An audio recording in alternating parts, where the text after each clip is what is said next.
السلام علیکم، کیسے ہیں آپ سب؟ امید کرتی ہوں آپ سب ٹھیک ہوں گے۔ Welcome to my channel story corner.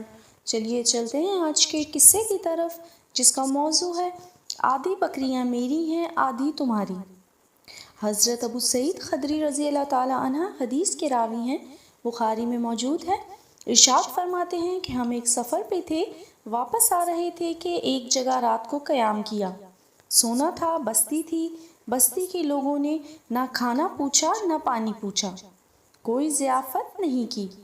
آدھی رات کا وقت آیا، ایک بندہ دوڑا دوڑا آیا، کہنے لگا ہمارے سردار کو بچھو نے کاٹ لیا ہے، تم میں سے کوئی بندہ دم درود کر لیتا ہے؟ تو ایک صحابی کہنے لگے کر تو لیتے ہیں، پر تم نے چونکہ ہمیں کھانا پانی تک نہیں پوچھا، تم اگر دم کراؤ گے تو مفت نہیں کریں گے، معاوضہ لیں گے۔ کہنے لگا کتنا معاوضہ لوگے؟ فرمایا بکریوں کا ایک پورا ریوڑ لیں گے۔ شارحین نے لکھا ہے 40 بکریاں تھیں۔ حضرت ابو سعید خدری رضی اللہ تعالیٰ عنہ فرماتے ہیں وہ چونکہ تنگ تھے، بچھو نے سردار کو کاٹ لیا تھا۔ وہ بندہ کہنے لگا اچھا ٹھیک ہے چلو۔ وہ صحابی گئے، سورہ فاتحہ پڑھ کے دم کیا، رب کریم نے شفا دے دی، بکریاں لے لیں، واپس آ گئے۔ جہاں آرام کر رہے تھے اس جگہ صحابہ میں اختلاف ہو گیا، کچھ کہنے لگی بکریاں لینی چاہیے تھی، کچھ کہنے لگی نہیں لینی چاہیے تھی۔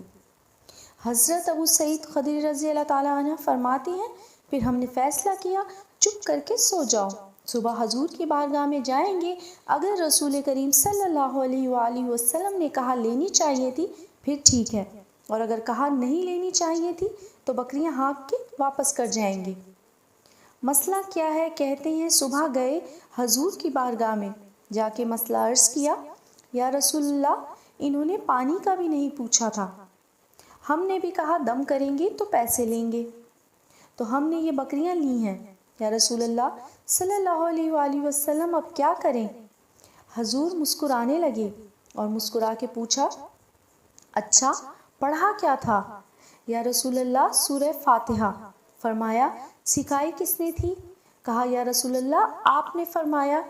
پھر آدھی بکریاں میری ہیں آدھی تمہاری ہیں۔